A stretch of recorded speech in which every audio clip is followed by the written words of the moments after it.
Hey, it's Ryan Wayne here with Canadian Beats to talk about my songwriting process for a new single called No Easy Way Out.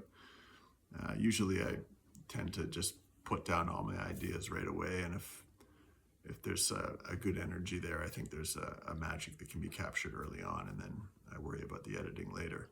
With this song, however, this song actually started back in high school with a friend of mine, Pat Gamsby. We used to write songs together in high school, and there were a few guitar riffs lingering around from that time that always just stayed in my back pocket. And probably a decade after that, when I was on tour in a band called the Warp 45s, we were somewhere in Alberta. I remember we were staying on a farm and there were mountains in the background.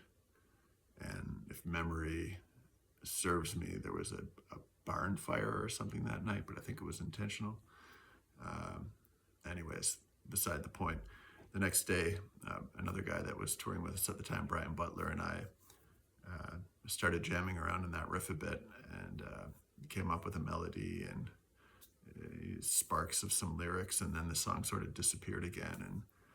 And more recently, a few months ago, I was watching a news clip about a family that had been divided during a war, a conflict overseas, and it sort of sparked some lyrics that became the story of the song No Easy Way Out.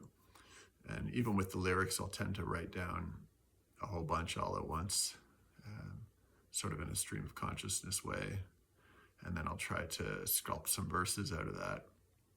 And that process for me often takes quite a while because that's the part where I start to overthink it.